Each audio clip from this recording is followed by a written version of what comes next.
The afternoon I slid a dusty lockbox from under my dead son's bed. I counted $250,000 in tight-banded hundreds beside 6 labeled flash drives, and the grief that drowned me for months sharpened into a question too dangerous to ignore. 3 weeks earlier, a judge called me negligent while my wife cashed an $800,000 payout. Now my son's careful note, "Dad, if you're reading this, I'm gone," was a fuse burning toward the one truth that could kill me or clear me. You're watching Revenge Files. Subscribe for a new twist daily. My name is Grant Mallory, 52, and for 19 years I worked the night side at Meridian Freight's distribution center outside Wichita, Kansas. I wasn't management. I wasn't a hero. I was the guy who checked straps twice and sent loaders home for missing a steel toe rule. I believed in procedures because steel and gravity don't negotiate. My son, Tyler, was 24, a dispatcher at Eastern Carrier Group. He called every Sunday. He ate like a linebacker and texted me reminders to drink water as if I were the kid in the family. I taught him torque specs and tire codes, but mostly I taught him to tell the truth. On May 14, 2023, a 40-foot container at Eastern's North Dock shifted. A chain failed. They said Tyler stepped into a blind zone. The report called it an accident. By June 20th, a billboard attorney named Derek Vance convinced Sedgwick County District Court that I'd raised a son to shortcut safety. He had 3 former co-workers swearing I mocked OSHA and bragged about ignoring lockout rules. My wife, Marla, cried in black and told the court I poisoned our boy's judgment. The judge awarded her the full $800,000 life insurance payout and everything left in our accounts. I lost the house, the pension split, and the name my son used to brag about. I moved into Tyler's old 1-bedroom on South Oliver because I couldn't stand the quiet anywhere else. His calendar still had Dad, Murphy's 9 a.m. scribbled on every Sunday. His jacket hung on the door. I made coffee in his chipped Jayhawks mug and stared at walls like they owed me an answer.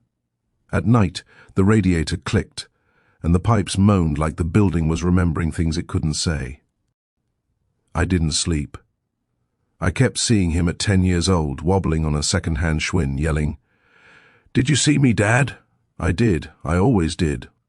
On a Monday in September, I stripped his bed to box his clothes. The metal scraped when I shifted the frame. Something was wedged against the back slat. I dragged out a sand-dusted lockbox with a 3-wheel dial. I tried his birthday. Nothing. Our old address, nothing. I closed my eyes and pictured him riding that red Schwinn past the mailbox the day he didn't fall. September 17, 2005. I spun 091,705 and the latch popped like a knuckle cracking. The cash looked like the kind of money that makes men disappear. 6 flash drives lined up under the bands like vertebrae. One note in his print shop neat handwriting, "Dad, if you're reading this, I'm gone. This won't be called murder. The money is theirs. I took it to buy time. Start with the oldest drive, back everything up. Don't call Mom, don't call Easton. If you love me, use this to find out what really happened. Make them earn what they took from you." I didn't breathe for a minute. Then I moved. I photographed the contents with timestamps on my phone. I filmed a continuous video of the box, the money, the note, my apartment clock, and today's Wichita Eagles spread on the kitchen table. I slipped on nitrile gloves from my toolbox and placed each drive in a sandwich bag. Then I walked to a strip mall 2 blocks down and bought 2 external hard drives for $89 each, because chain of custody means nothing without copies. But then I plugged in the first drive and saw something I wasn't ready to see. A folder named Warehouse 247 held dashcam video from an Eastern tractor.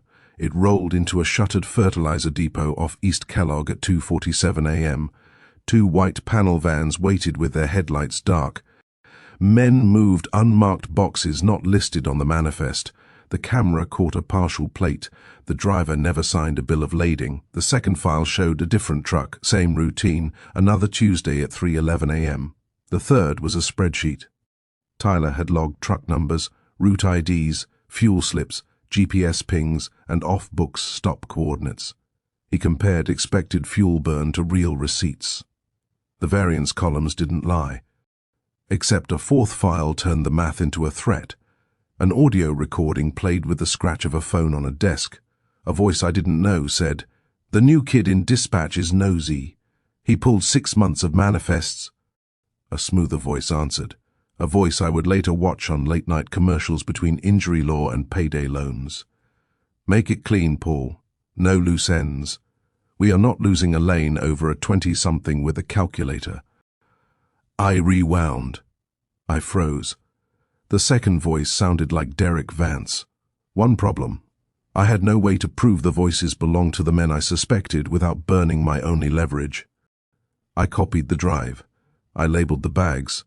I made a third set on cheap USB sticks from the gas station. I texted my brother, Ross, 55, grease under his nails from running a 2-bay shop on East Harry. I wrote, "I need your safe by 9. Don't ask why." He called. I answered. My voice cracked. He said, "Bring it." He didn't say he was worried about me. He didn't have to. At Ross's shop, I handed him one hard drive and a sealed envelope containing Tyler's note and a letter I wrote that said, "If I go quiet for 72 hours, call agent in charge at the FBI Wichita Resident Agency and hand them everything." He nodded like a man tightening a lug to spec. "You got a lawyer?" he asked. I told him I had $250,000 I couldn't admit I had. He winced. "Then get a lawyer, and don't use your own phone." I used a library computer to research Evidence Counsel Criminal Whistleblower Kansas. I called a firm in Topeka that advertised federal experience and asked for a consultation. The receptionist said their retainer for complex matters started at $8,200. I said fine and gave a time. I counted out 9,000 in banded hundreds on my kitchen table and swore I'd replace every dollar with something clean if I got the chance. But then a glossy envelope slid under my apartment door. It was a cease and desist from Vance and Carter LLP, signed by Derek Vance himself. It accused me of defamation for spreading false claims related to the tragic workplace accident of Tyler Mallory and threatened injunctive relief if I spoke to media or regulatory bodies about Eastern Carrier Group. My name wasn't in the news. I hadn't told anyone except Ross. Either they were guessing I'd fight or someone watched me. The hairs on my neck rose like I'd stepped into a freezer. I took the cease and desist to Topeka the next morning. My attorney, a compact woman named Valerie Shaw who had a prosecutor's stare and quiet shoes, read it twice and set it aside. "They don't send these unless they're afraid you'll talk," she said. I slid Tyler's first drive and the video of the lockbox across her desk. I watched her not react because good counsel learns not to gasp. "We need to do this in the right order," she said. "First, secure. Second, preserve. Third, report with counsel present. You are not a vigilante. You are a witness with standing." She drafted 2 letters while I watched. A 10-day litigation hold notice to Eastern demanding preservation of all logs, cameras, chain inspections and dispatch records for the last 9 months, and a Kansas Open Records request to the Highway Patrol for traffic stop body cams near the coordinates in Tyler's spreadsheet. She asked about the money. I told her where it came from. She didn't blink. "We'll treat it as evidence under protest," she said. "Don't spend it unless I tell you to." I slid the $8,200 retainer across the scratched oak in 2 stacks. She wrote a receipt. She copied Tyler's files to her server and printed a 1-page timeline. May 14th, fatality. June 20, award to spouse. September 4th, lockbox discovered. "We will take you to the FBI," she said. "You won't go alone," until the elevator door opened and my past walked in. Marla stepped off, flanked by a paralegal in a sharp skirt and a cologne trail that made my eyes water. She wore a cream suit and the face she saved for open houses and holiday cards. "You're stalking me now?" she said. Valerie put herself between us so fast it was art. "We're leaving," she told me quietly. "Do not engage." Marla leaned past her. "He killed our son by teaching him shortcuts. Now he wants attention." I looked at the tile and counted the hairline cracks until the door closed again. The FBI field office in Wichita sat in a bland building with a lobby that smelled like printer ozone. A man with a buzz cut and a serious tie introduced himself as Special Agent Luis Romero. A woman with gray at her temples and calm hands introduced herself as Special Agent Dana Keller. Valerie put Tyler's first drive on the table and slid over my chain of custody notes. Dana watched the 2:47 a.m. clip, the vans, the unlogged transfer. Luis leaned closer when the audio played the second voice. He didn't say, "That sounds like Vance." He said, "We'll need exemplars." Valerie nodded. "Discovery in his civil filings," she said. "We'll get audio from his pressers." Dana asked to image my phone. I signed a consent. She bagged the lockbox note like it was gold leaf. But then Luis looked at me and said the one thing I wasn't ready to hear. "If this is what it looks like, Mr. Mallory, you are in danger." He slid me a card with a 24-hour number. "Do not confront anyone. Do not contact your wife. Do not return to the Eastern Campus. If you are followed, drive to a police station." Valerie added, "And don't answer unknown numbers. Let them leave a voicemail." I nodded because nodding was the only stable thing I had. The second drive held stills of altered manifests. The third had GPS overlays that mapped 2 milk run stops on a decommissioned county road north of Andover. The fourth was an audio clip labeled Office. Thursday. Tyler's voice was clear. "If this is about my questions, I can go through proper channels," another man said. "Proper channels are a good way to end up unemployed." Paper shuffled. A chair scraped. A third man breathed near the recorder and said, "Handle it." I paused the file and stared at my hands because they were shaking. But the fifth drive was a knife. A video file stamped April 30th, 2023, showed my living room. The angle was from the bookshelf. Marla sat with a glass of red wine. On the couch opposite, Derek Vance wore a suit without a tie and the smile he used on television. "The policy is $800,000, he said. He said it the way a man says the weather is fine. Marla stared into her glass. "You said Tyler would be okay." Derek swirled his own wine. "He will be handled. There won't be police questions." He leaned in. "But if the payout is contested, we pivot to negligence. You've told me your husband thinks regulations are for slow people. We use that." Marla said, "I don't want him dead." Derek said, "You don't want to sell houses forever, either." And then he kissed her. I lowered the laptop lid and sat very still because it felt like the building moved under me. Valerie watched the clip on her machine. She didn't touch me or the desk. She wrote a note to herself and slid me a box of tissues like we were in a different kind of office. "This is enough for a warrant," she said, "but we don't decide that." We took the file to Dana and Luis. They didn't react. They stood up, left us with a junior agent, and came back with a supervisor who didn't give his name. He said, "We're opening a matter." He said, "Do not go to work tonight." He said, "We will advise you when you can go home." One problem: I didn't have a home, just Tyler's apartment with a lock that felt small. I stayed at Ross's above the shop that night. He dragged out an old camping cot and slapped my shoulder like we were changing a tire. "We'll fix it," he said. He meant the brake line on a '98 Silverado. I pretended he meant my life. At 3:08 a.m., someone rattled the shop's back door hard enough to shake bolts in the frame. Ross racked the shotgun he never used and yelled that police were on the way. The rattling stopped. We called 911 anyway and filed a report in the morning. Luis called me back before breakfast. "We'll put a cruiser near your block for a few nights," he said. I heard the unspoken part. They're nervous. The mid-roll surge came on a Thursday when everything should have calmed, but didn't. The Highway Patrol sent 2 body cam clips in response to Valerie's records request. One showed a trooper pulling a white panel van onto the shoulder near mile marker 27 at 3:19 a.m. The driver handed over a license and a bill of lading for HVAC supplies. The trooper noted a chemical odor and asked to look in back. The driver refused consent. The trooper warned, documented and released him because the backlogs on the interstate were ugly that night. The second clip showed a trooper 9 days later stopping an Eastern tractor, whose driver was an Eastern supervisor moonlighting as a fill-in. He had a concealed pistol under the seat and a paper log with times that didn't match the ELD. He got a citation and a warning, then drove away. Dana called me the next day. "We have a problem," she said. "You knew this was coming." She meant chain of custody.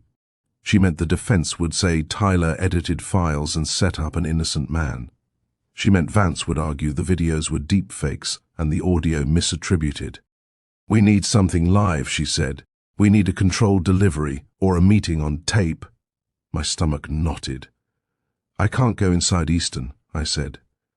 She said, "We wouldn't ask you to," Louise added, "but there is someone still returning your texts." I scrolled through my phone and stopped at a name I hadn't used since the funeral. Devon Price, 26, a driver Tyler helped get hired.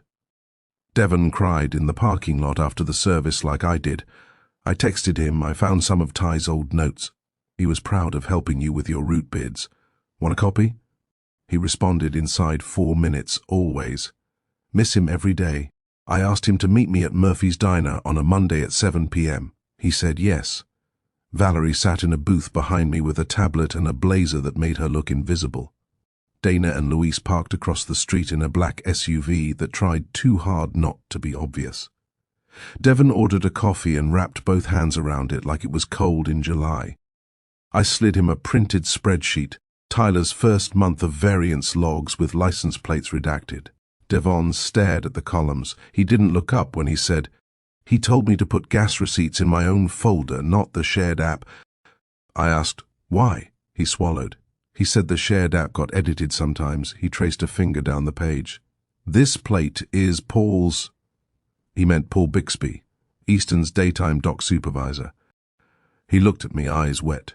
"They told us Tyler tripped himself." I said, "I know what they told you." He shook his head. "He didn't trip."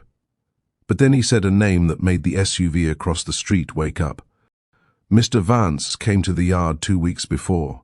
He wasn't there for a case. He was there late with Frank from dispatch. They went into the camera room and asked us to clear out for 20 minutes. He rubbed his jaw. "That ain't normal." Valerie slid her phone under the table. "Say that again," she whispered. He did. I pointed to the spreadsheet. "Devon, would you be willing to tell the FBI that on a recorded statement?" He looked at his coffee.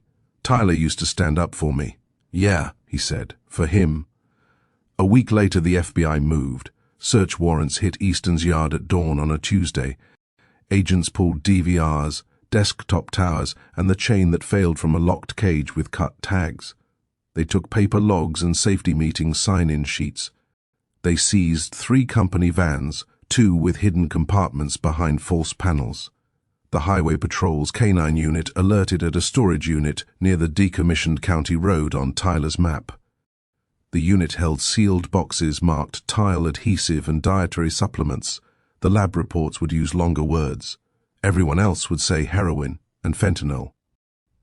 Except the arrests didn't happen all at once, because real life hates clean lines. Easton's CEO went on local TV and called the investigation a tragic misunderstanding. Vance recorded a video in his best Navy suit and said he was shocked to learn of any wrongdoing at a client's premises and threatened to sue anyone linking him to criminal enterprise. Marla posted a photo of herself on a beach in Texas with a caption about healing and 3 emojis I didn't recognize. I turned off my phone and washed the same 3 plates until my hands wrinkled. In October, a grand jury returned indictments against 9 men and 1 woman for conspiracy to distribute controlled substances and money laundering. 2 counts named a community member A who arranged insurance and legal coordination. I didn't ask who A was, I already knew. Federal agents arrested Paul Bixby at 5:12 a.m. outside his ranch house. They arrested Frank from dispatch at his girlfriend's. They picked up 2 drivers at a quick trip on Webb Road while the drivers tried to act like they were there for coffee. Vance walked into the federal building with his hair perfect and his smile set and walked out in paper slippers without his belt. The civil side started moving too. Valerie filed a petition to set aside Marla's $800,000 award on grounds of fraud, undue influence, and newly discovered evidence.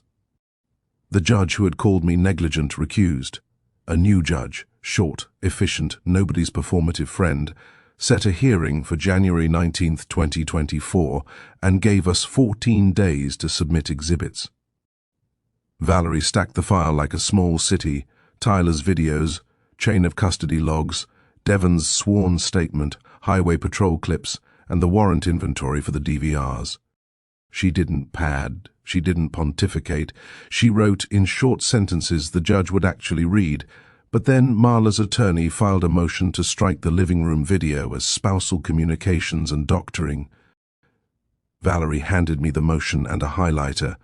"We will win this," she said, "but you need to be ready for delays." I didn't want delays. I wanted the $800,000 dragged out of that lake house she bought and stapled to a check with my name on it. I wanted an apology carved in stone. Instead, I sat on a hard bench in a federal courtroom in February while Vance's associate tried to keep his chin from trembling. He pled not guilty. He asked for bail. The judge set it at $750,000 secured, with conditions. He posted. He left. He smiled at the cameras until a woman shouted, "My brother is dead because of you." He looked down and kept walking. On March 12th, we had the civil hearing. I wore my one good suit. Ross sat behind me with a jaw like a cinder block. Valerie called me first. I told the truth in small squares. I talked about steel and gravity and how I wrote up men for missing PPE. I told the judge exactly how I found the lockbox and exactly how I bagged the drives. I didn't speculate. I didn't guess. I said, I loved my son and waited for someone to object. No one did. Valerie called Devon. He didn't look at me. He looked at the judge like she was the only one in the room who could stop a truck. He said, "Mr. Mallory's son told me to keep my own receipts because the shared app changed. I saw Mr. Vance in the camera room after hours with Frank. That never happened before." He swallowed. We were told Tyler tripped, except the hardest part was watching the living room video in a courtroom where I could hear people breathe. The judge watched Derek pour wine and say, "The policy is $800,000. She watched him kiss my wife. She pressed pause herself and wrote a note. Marla's attorney objected again. The judge overruled him and cited 3 cases I didn't write down because my hands were locked together to keep from shaking. At the end, she asked one question. "Mr. Mallory, did you know your living room was recorded on this date?" I said, "No, Your Honor." She nodded once. "That will do." Her written findings came 14 days later in an 8-page order with words I didn't know I needed until I saw them. She found that Marla procured the prior judgment through fraud on the court and that newly discovered evidence demonstrates a scheme to manipulate insurance proceeds. She vacated the earlier award. She ordered the $800,000 returned to the insurer within 30 days and directed the insurer to interplead the funds while law enforcement proceedings concluded. She referred the matter to the county attorney for review of perjury testimony by 3 witnesses at the first hearing. She did not use the word apology. Judges don't. She used the word restitution. That was enough. In April, the federal case went to trial for the first wave. I sat in the gallery with a tie too tight and a chest full of bees. Dana testified about DVR metadata and gap analysis. Luis explained controlled deliveries without explaining too much. A lab tech said the boxes marked tile adhesive weren't tile adhesive. The jury foreman read guilty enough times my knees shook. The judge remanded 2 defendants on the spot and set sentencing. The U.S. attorney stepped to a podium and said words about community harm and supply chains perverted by greed. I didn't cheer. I sat very still. Marla took a deal in June. She pled to conspiracy to commit wire fraud and made a statement that said nothing and everything. She agreed to cooperate. She wore a blue blouse I'd seen in our closet 10 years ago. She did not look at me. I did not look at her. Vance went to trial in September. His defense called the videos deepfakes, the spreadsheets amateur math, and my grief weaponized. The jury took 2 days. I didn't wait for the verdict in the hallway. I sat in the cheapest seat in the back and watched 12 people file in. "Guilty," the foreman said, count after count. Vance didn't smile for the first time I could remember. Consequences came like freight cars, slow, heavy, unstoppable once they start moving. On November 4th, Vance got 35 years. The judge read the numbers like a ledger, counts, enhancements, supervised release. She ordered forfeiture of $2.1 million in assets and restitution of $800,000 to the insurer pending civil distribution. Paul Bixby got 20 years. Frank from dispatch got 12. 2 drivers who cooperated early got 5 and 6. Marla stood at a lectern in December and heard 84 months and restitution and no contact with the victim's father, absent counsel present. She cried. The bailiff handed her tissues. A woman behind me whispered, "Good," and I didn't know if she meant the sentence or the tears. The insurer cut a check into the court's registry. Valerie filed a motion to pay $800,000 to me, less legal fees and costs, because I was the only parent who didn't try to turn my son into a ledger entry. The judge signed a 2-page order with a docket number I memorized even though I didn't need to. $800,000 hit a trust account in January. I asked Valerie to send $120,000 to a scholarship at Butler Community College in Tyler's name for criminal justice students who work nights and think nobody notices. I used $40,000 to set up a training fund for warehouse safety run through Ross's shop. I paid Valerie. I paid back the retainer. I gave Ross $15,000 to replace a lift he'd been nursing for 3 years. I left the rest alone because grief has bills you don't see coming. I kept the $250,000 from the lockbox untouched until the U.S. attorney told me I could treat it as recovered funds, not subject to forfeiture because it was used to expose the scheme, not fuel it.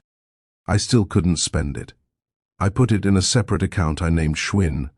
I'll know when to use it, I told myself. Maybe to fix 100 broken forklifts in places that can't afford new chains.